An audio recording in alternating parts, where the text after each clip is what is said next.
Welcome to the Strong Enough podcast, where we talk about the challenges and celebrate the triumphs of people from all walks of life. I'm your host, Claudia. Today's guest grew up in a high-control environment with a narcissistic dad.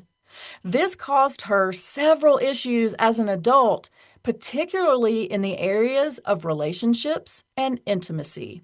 She's going to share how she was able to rewrite her own rules and why she helps other people do the same. Please welcome Leah Carey. Leah, how are you doing today? Hi, Claudia. It's such a pleasure to be here. Thank you for having me. I am so grateful that you decided to join me today. And I have to let the audience know, they probably get mad at me because I have the best conversations with my guests before we actually let the audience in on it. So I just want to say you already have me smiling, giggling. I can already tell it's going to be a great conversation. So I hope that you feel the same way right now. Absolutely. I also know that we might dive into some stuff that's a little bit serious, but it's sort of one of my coping mechanisms in life is to try to bring a little levity to things. I agree, because they say, well, I don't know if they say this, but I say it, sometimes you either have to laugh or cry. Yeah. You have to pick one or the other. And I would almost always prefer to laugh. So, as you mentioned, though, we are going to jump into some potentially difficult topics, but we're going to round it out with more laughter. Yeah. I would love it if you would start by sharing a little bit about yourself so the audience can love you just as much as I do. Aw. Well, I would be pleased to. So, my name is Leah Carey. I am a sex and relationship coach. I work with individuals and couples around helping them to figure out what they really want in their sex life and their relationship life, and then figuring out how to get that. I did not come to this work because it was obvious for me. I came to this work because it's been a struggle for me. And I think that is how many of us who are truly passionate about the work we do get here. Um, I grew up in a really difficult childhood, and it's part of what we'll talk about today. I grew up with a father who I now understand had a lot of narcissistic behaviors. He died 25 years ago, so I cannot posthumously diagnose him as a narcissist, but I can go through the checklist of behaviors and be like, oh, yeah, that and that and that and that. Yeah. And when I was growing up, the vast majority of his abuse was emotional, was verbal. He would say things to me like, boys don't like girls who don't have pretty legs, and your legs look just like your mother's, which was clearly a bad thing. And at the same time that he's giving me these messages, you're fat, you're ugly, you're unattractive, undesirable, he's also telling me, I'm going to lock you in your room until you're 30 so boys can't get to you. And I'm going to break the kneecaps of any boy who looks at you. So those are two really strong but polar opposite messages. Mm-hmm. One is no one will ever love you. The other is you're so desirable that I have to protect you.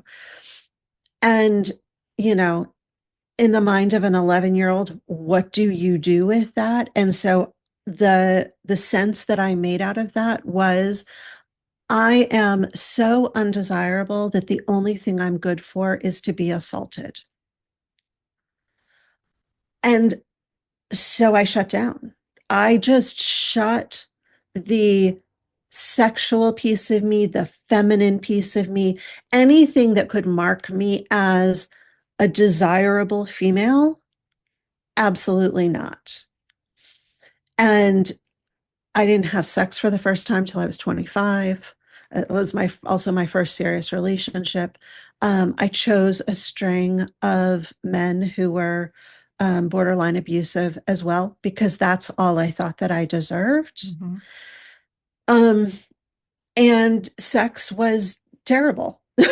Like I was obsessed with the idea of what good sex would be, but my in real life sex was either painful or so boring that I was sort of the cliche laying on the bed, staring at the ceiling fan, waiting for it to be over. Mm-hmm. Um, when I was 43, through a convergence of the universe conspired in my direction. I had the opportunity to take basically a year off and travel around the country by myself. And I thought that it was going to be just like Leah goes on an adventure.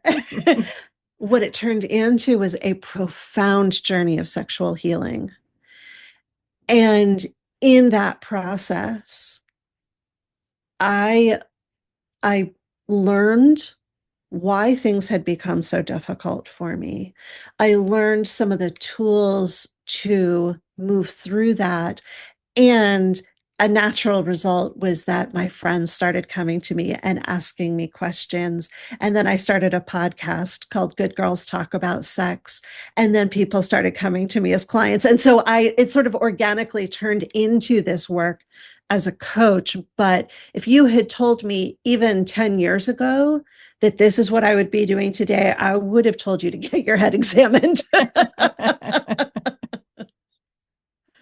I feel you on that. Also, I am really good at math and I'm kind of detective-y. So I did some math while you were talking, and it's not possible the age that I have come up with in my head that you are. So I'm just going to say, for those of you listening versus watching, Leah's a vampire. She clearly is actually like 368 years old and looks amazing. In all seriousness, you look amazing, girl. Like, you're doing it right. I just want to say that. You're doing it Thank right. you. There's actually a bit of a story that goes with that, which is it ties into what we're talking about today. Yes. So, yes, thank you. I happen to look approximately 10 to 15 years younger than I am. Always have very little to complain about in that For realm. sure. I, in the last 2 years, have learned why that is, which is that I have a connective tissue disorder that there are lots of downsides of it, but one of the upsides is that we tend to stay looking very young. Um, but this connective tissue disorder, I found out because I went in for surgery to have a hysterectomy a couple years ago, and they found incredibly severe endometriosis. The endometriosis and the connective tissue disorder are connected. They're part of a group of um, syndromes or comorbidities or whatever you call it Right. that all link back to, um, and this is still theoretical, but there's enough evidence for me to believe it's true, that childhood trauma can create the condition in your brain where you're firing cortisol all of the time as a child. Your brain doesn't develop in quite the way that a more normative brain would. And all of these syndromes come as a result of that. So my father can fuck the hell off, but at least I have a nice face and I look young.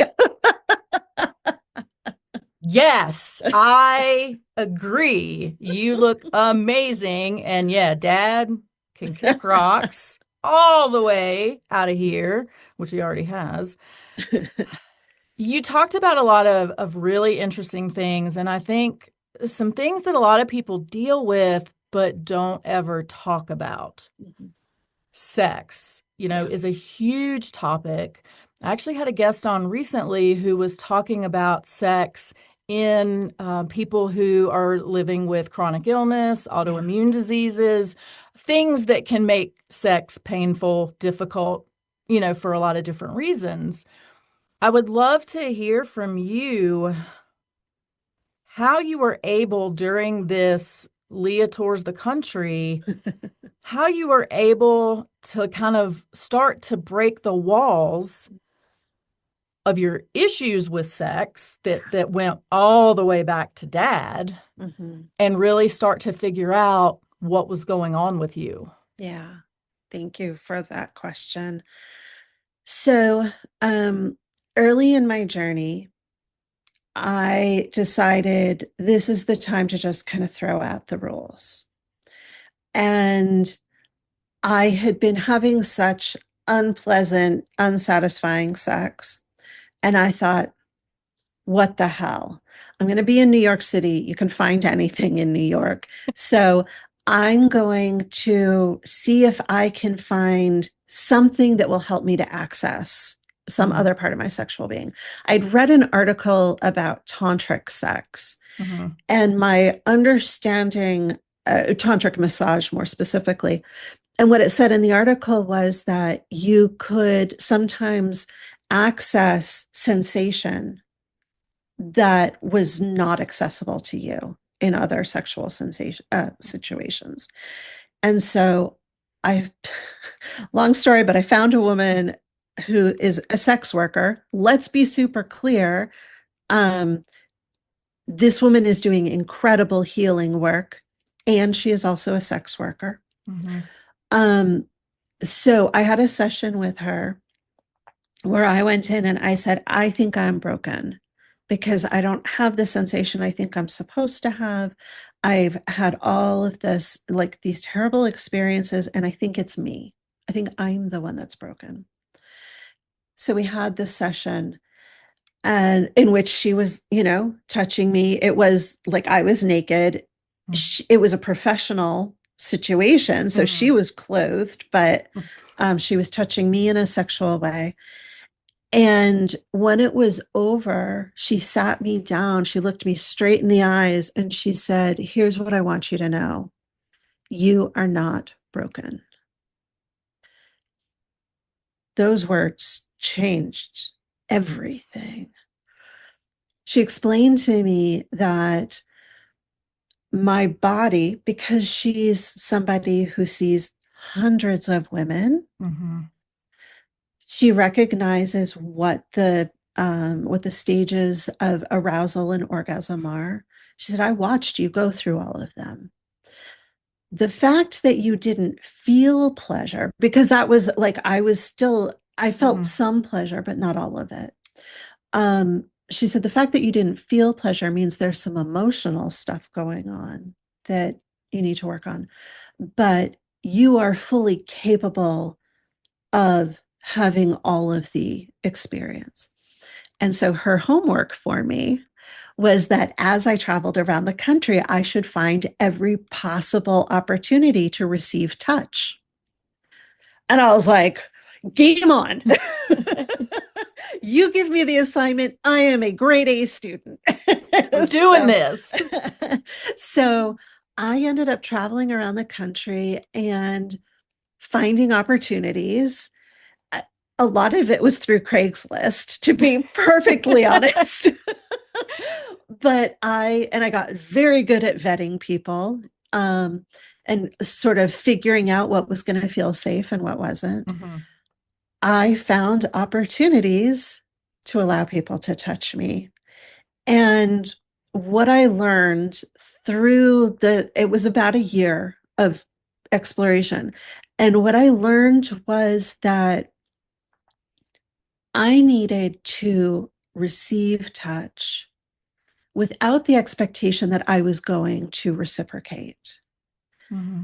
Because my brain got wired as a child to say, my only job here is to please you, is to make sure that you're okay, is to make sure that your needs are taken care of. You've had pleasure.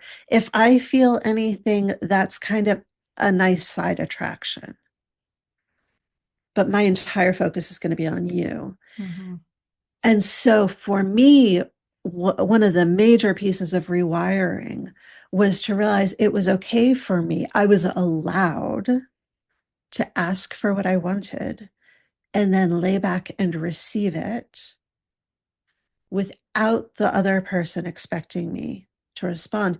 Now, what that requires is being A, willing to ask for what I wanted, and B, willing to have a conversation with the person in advance that says, this is what I need. And are you okay with that? Um, and that was really scary. Like, sobbing and having hysterical, like can't breathe, Mm-hmm. kind of scary. But over time, as I practiced more and more and more, I became comfortable with it. And quite frankly, I never once had somebody say no. Partially, it's the people who I was choosing. I was, I am super picky, but but there's so much noise in my head about what other people are going to expect from me. Mm-hmm. And it turns out that when I put that aside and just ask, I allow them to surprise me. And that has been huge. How has that translated into other areas of your life as well? So Yeah. just beyond the intimacy part of it, if, being able to unlock that ability in yourself surely has had other positive impacts.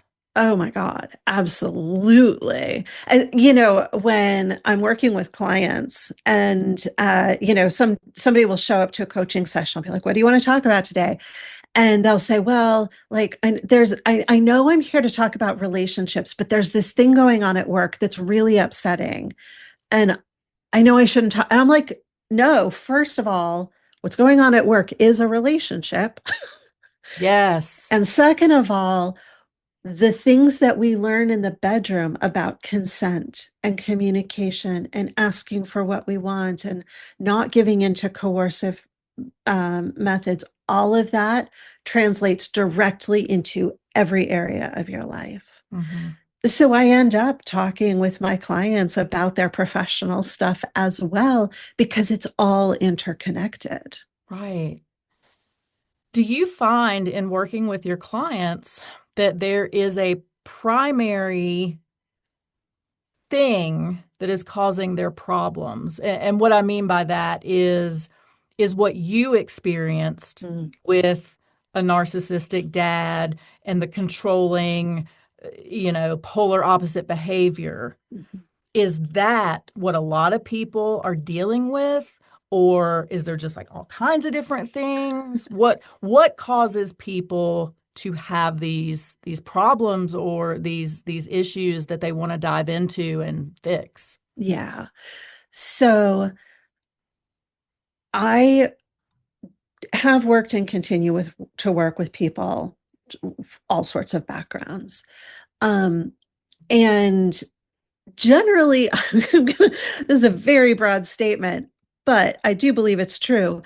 Generally, the issues that people come in with are almost all directly related to patriarchal bullshit. I've heard that So, before. yeah. So just across the board, not being able to ask for what you want, being afraid that you won't be accepted, body issues like, do I Hmm. look good enough for somebody to be attracted to me? All that stuff. Pure patriarchal bullshit. More recently, as I have been diving more into my own healing around narcissistic abuse, what I've discovered is so I learned this term a few years ago: high control environments. High control are, are places where there is an ultimate authority who has absolute control over pretty much every aspect of your being: what you think, what you wear, how you speak, all of that. So you have little to no autonomy. Narcissistic abuse is a high control child environment. So is purity culture, which Mm-hmm. is sort of the evangelical way of bringing up kids to believe like you have to be completely pure on your wedding night or you have no value. So purity culture, there are other types of religious abuse that absolutely are high control, cults. Mm-hmm. So there's a, sort of a grouping of things. And this is where I'm now really specializing because I mentioned earlier the way that our brains get wired when we're spiking cortisol, which is the stress hormone, when we're spiking cortisol all of the time as children, it affects how our brain gets wired. Our neural pathways are shorter, like literally shorter, Mm-hmm. because we don't have the opportunity to think critically and make our own decisions.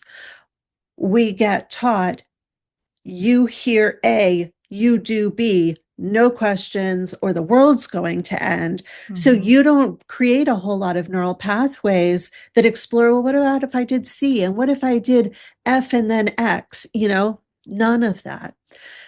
When they do autopsies after the fact, they find that people who grew up in these high control environments literally have smaller brains Wow. because of the way that this wiring happens. So when you grow up without that kind of autonomy to make decisions, to really consider who you are and what you want, you become an adult who walks into the bedroom and is like, I guess do what you want with me. Mm-hmm. And maybe I'll feel okay, but if I don't, maybe I'm not supposed to. And at some point, as when people begin the deconstruction process from any of these high control environments, they begin to realize maybe I am allowed to have something more, but my brain is still wired Mm-hmm. to these old beliefs. And so, what I am really loving is helping people to do that deconstruction around sex and relationships and what is it that you really want, not what has everybody told you that you want. What do you want? And if you don't know, that's okay. We're going to go through a process to help you figure it out. But I am here to ask you not to tell you anything, but to help you figure it out. What are some of the other things that people might deal with when they have grown up in this high control environment? Yeah. So much fear around how they look, how Mhm. they present, whether they're attractive enough, whether they're thin enough. I I promise you, no matter who you are, if you take nothing else away from this conversation, I promise you, regardless of the shape and size of your body, there are people who want to love you exactly as you are today. Not 10 pounds or 50 pounds, not a tummy tuck away from now. Mhm. Today, how you are, I promise. That's a big one, body issues. There's a lot of um, just like, how do I ask for what I want? Am I even allowed to? And and very often people will come and say, I know that I'm supposed to ask for what I want. I'm not sure what I want. But once they figure that out, okay, now I'm going to go ask for it. And then they go on a date and they come back and they're like, I couldn't get the words out. I tried and I physically couldn't do it. And there are neurological reasons for that. You go into a functional freeze. You where literally your mouth doesn't know how to transmit the words because it's never done it before. And so Mhm. a lot of what I do in sessions with people who have this issue is, okay, let's practice saying the words out loud Mhm. so that you have the experience of them going from your brain to your mouth and the world not ending. And that can be huge for people. Um, there's also what I have found a very significant portion. And now I don't know if this is just the people who are finding me or because of who I am and the work I do, or if this is more general, but I do believe that it is more general. People who come out of these high control environments tend to be having a lot of interest and curiosity around being queer, being kinky, and being non monogamous. Interesting. And I believe that this is because once you begin deconstructing one set of beliefs, you're looking at all the other boxes that are in the world and you're like, none of that makes sense either. Which is not to say that everybody has to be queer, kinky, and non-monogamous. Like everybody gets to make their own decisions. But you know, being queer is something that is heavily shamed in most of these communities. So that's just a no-go from step one. Being kinky is something that a lot of people don't even think about. But if they do, it is absolutely placed in the category of sinful behavior. In a shameful way. Absolutely. And non-monogamy is just something that most people don't think about because we live in a society that practices compulsory monogamy, just like we practice compulsory heterosexuality. Meaning the assumption is that you are heterosexual and monogamous. And if you're anything other than that, you're weird, you're other. So, yeah, so I have a lot of conversations with people who are wanting to explore those areas. You talked about brains earlier, and I'm sure there were a lot of people in the audience who started like shaking their heads around to see if their brains felt, tiny or large. You can't do it that way, guys. Can you heal that? So can you, deconstruct and then rewire your brain to lengthen those pathways and quote unquote grow that brain into a healthier one? Perfect question. Thank you. Okay, so I'm going to talk about me. I'm the only one who I have inside experience of my brain. Right. Thank goodness. I doubt that there will ever come a day when I have what to me would be like a more normative brain, the brain of somebody who grew up in a warm, supportive, nurturing family with secure attachment, all of that stuff.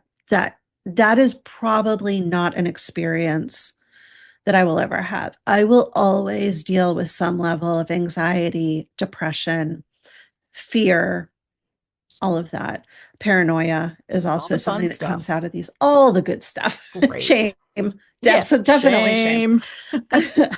With that said, yes, there absolutely is healing that can be done.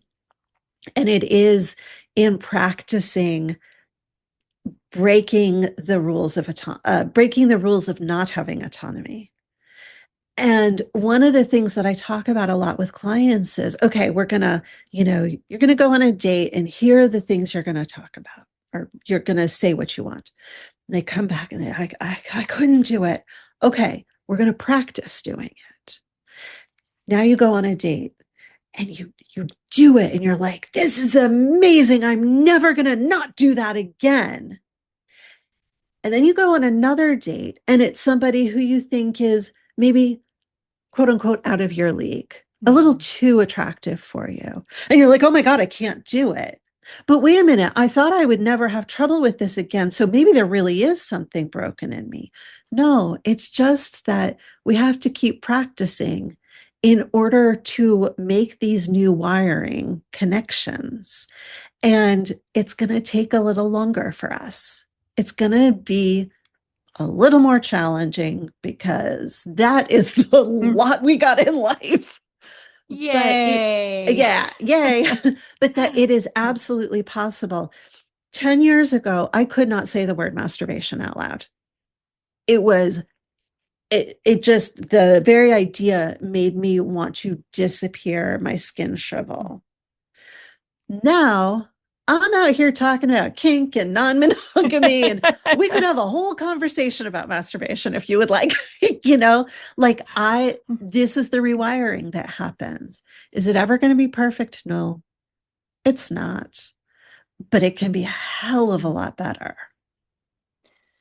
It sounds like healing in general, because one of the things that we often talk about is that healing isn't a linear process. Correct. It's loops and twists and turns and going backwards and then going forwards. And I think that frustrates a lot of people because they do feel like your example, well, I did it that one time. Now I can't do it. I guess I am broken. Yeah.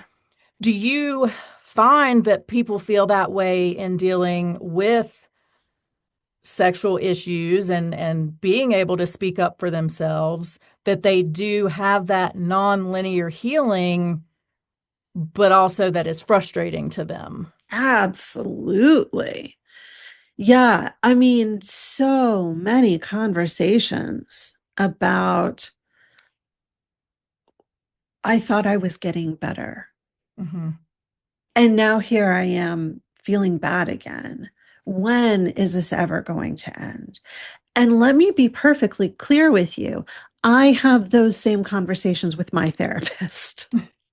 Like, there is no silver bullet here, but it can get better. You know, for me, the conversation that I have with my therapist over and over and over again is, was my father being intentionally cruel, or did he just not have the skills to do any better?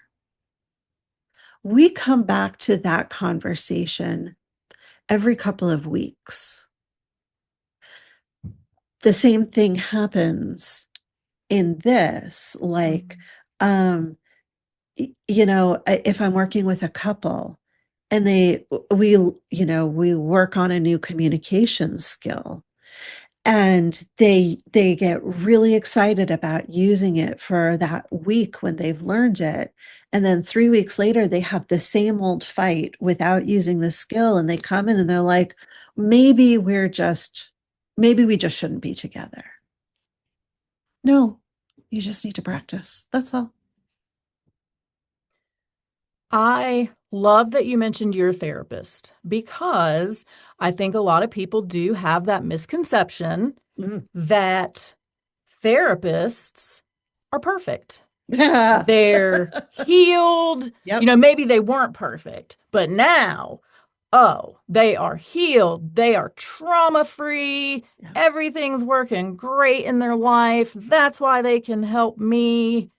But your experience really is the norm. I think, most people who are helping others, they're doing it from a place of passion. They're doing it from a place, a lot of times, of personal experience. Yeah. But they're on their own journey. How does that affect how you're able to treat others? Yeah. Oh, that's so important. I think that we are hopefully successfully making the transition out of the time of gurus, Mm-hmm. where it was sort of like the person on the hill Right. who In the had robe. everything together. Yes, with the robe and the deep breathing. And they were so calm and peaceful. And we're moving into a time where we're real people who are doing this work. I can be successful in this work when I am a few steps further down the road than you are. Mm-hmm. And there are a couple of reasons why I think that's even better than having some like self-professed healed person. First of all, I don't believe them when they say that. Right. That's a lie. Yes. But second of all, I have been where you are relatively recently. I Mm-hmm. still remember everything about it. I remember how it feels. I remember how it tastes. I remember how it smells. Like, I remember this silly story, but I got the message, I think from like a teen magazine when I was a kid, that if you love him, you swallow. And I tried swallowing once during a blowjob, and I was like, never again. That I is don't love so anybody. horrifying. No, thank you. I don't want that anywhere near me. And so I just didn't give blowjobs because I didn't want any man to think, oh, well, she doesn't love me. So I just didn't do it. And then I was in this class about consent one night, and I heard a woman say, yeah, one of my boundaries is that no ejaculate in my mouth or on my face. And I was like, wait a minute, you can say that? I'm What? allowed. How did I miss that? I remember I literally started bawling, like that sort of hysterical, can't breathe kind of Right. bawling, because it broke a belief that I had Mm-hmm. held for so long. It was such a relief. I can remember that in my body Mm-hmm.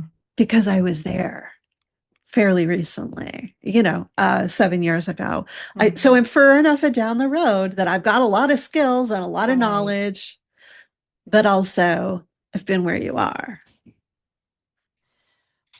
Let's say somebody is watching or listening and they are pulling themselves up off the floor because they're thinking, this is me. Holy Yeah. crap.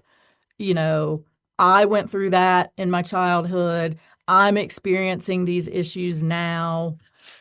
What is the first thing or one of the first things that they should do to try to start that path of healing? Hmm. Well, I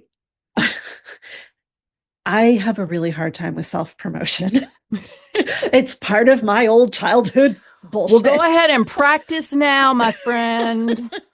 But honestly, I think one thing that you can do is start listening to my podcast. I Mm-hmm. had it for about 5 years. It's called Good Girls Talk About Sex.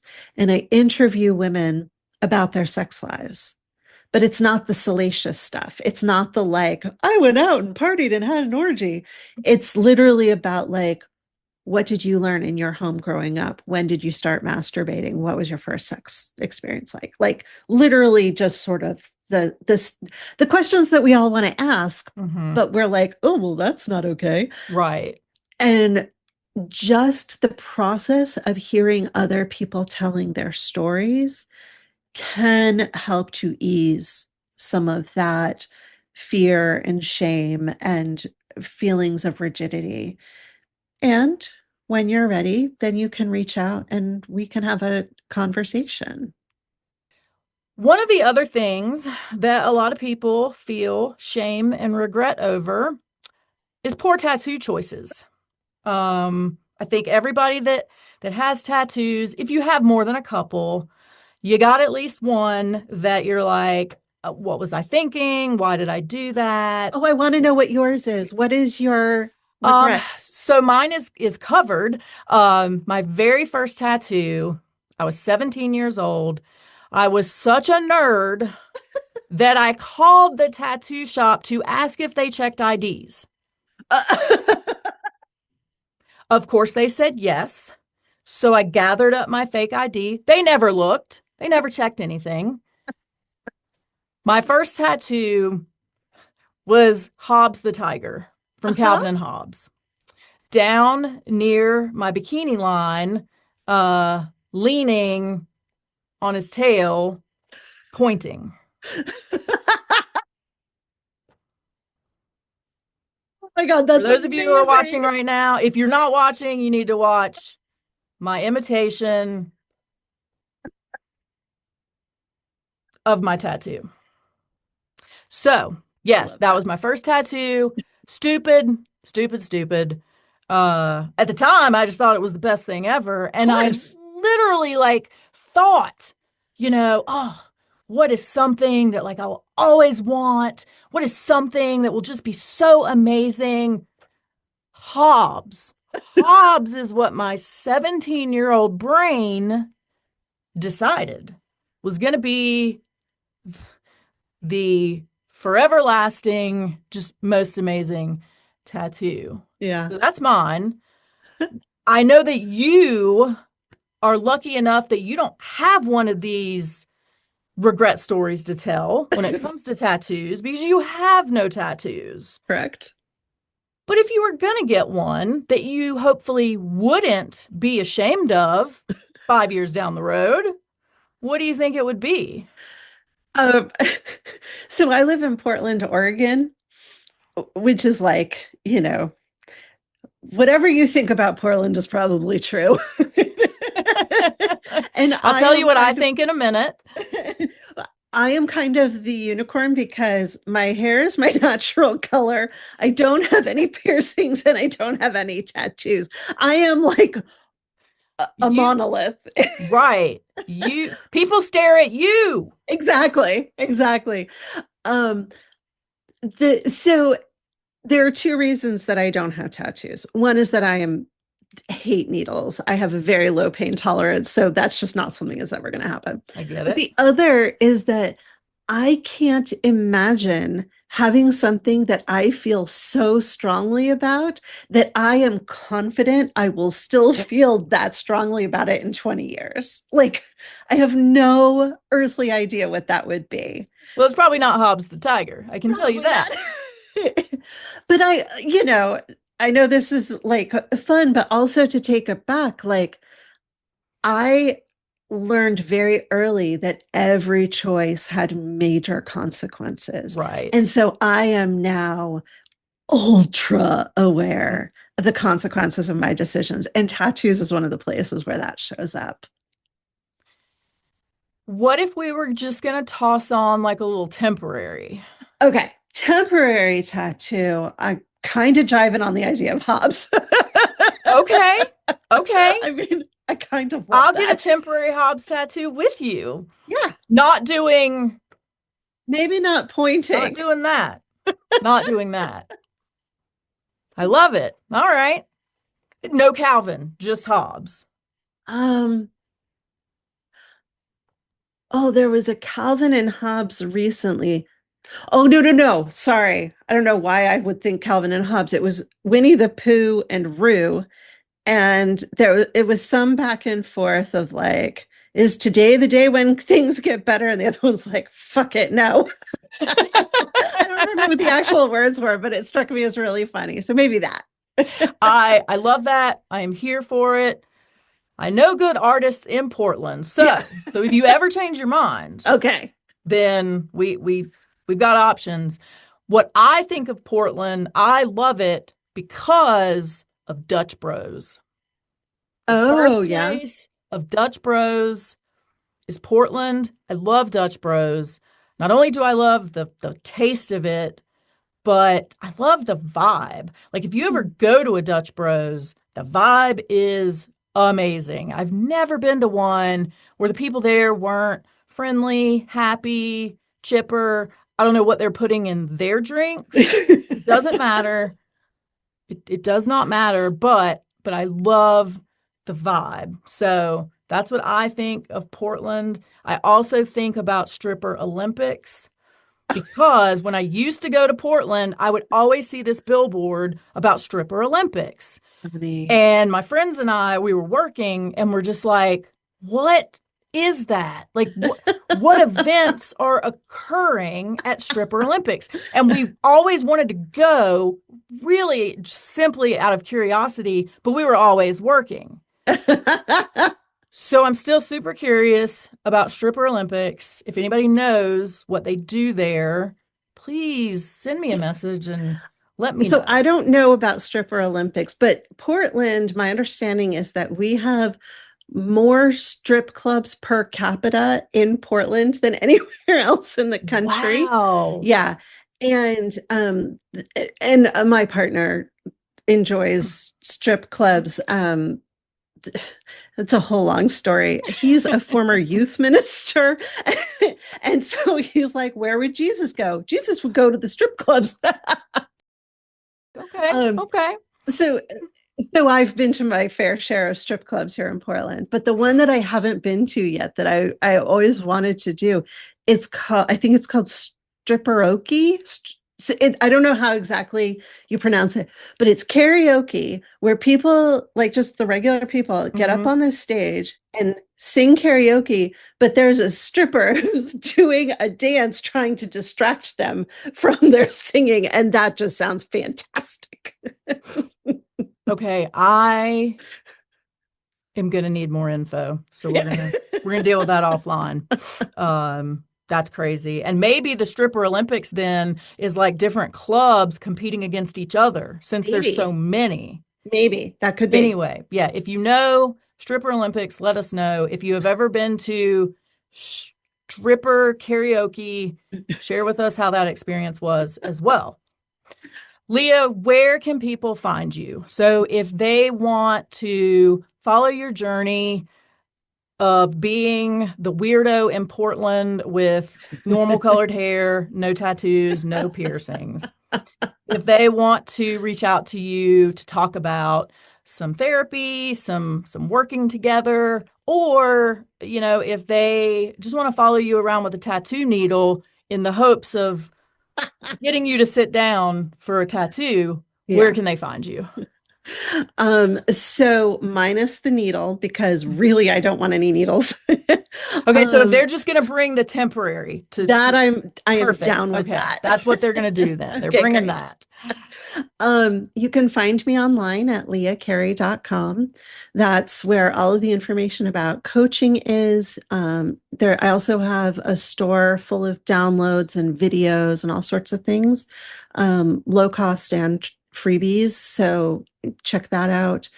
I've mentioned the podcast, Good Girls Talk About Sex. And I'm actually, okay, so in the interest of self-promotion, yes, I am trying. Thank you. I know. I'm trying something new. One of the things that is very common in people who have grown up in trauma is that it depresses our lifetime earning potential, which fuck that. Right. Right. So I work really hard to make things affordable for people. So I've created this new thing, which is a 30-minute call where we look at one outdated belief. And it could be about sex, love, boundaries, consent, whatever. And we look at it and try to rewrite it so that it feels like it's more congruent with who you are today. So you can find that 30-minute call. It's pay what you want. So you can literally anything. And you can book it at leahcarey.com/rewrite, REWRITE. Because we all deserve to live by rules that work for us. I love it. And I'm proud of you for the self-promotion. Thank you. Well earned. Thank you so much, Leah, for hanging out with me today. And thank you so much for really diving into the high control environments as a child and how that can cause so many issues in all aspects of your life. But most importantly, in the intimacy and relationship aspects of your life. And it's just not fair. People should live a life by the rules that work for them. So Thank you so much for being here. I really appreciate it. Thank you for having me. Thank you for listening to the Strong Enough podcast. You can find us on your favorite podcast platform by searching Strong Enough. Don't forget to follow us on Instagram and Facebook at Strong Enough Pod. If you have suggestions for an upcoming episode or a future guest, please reach out at strongenoughpod@gmail.com. Remember, you are worth it.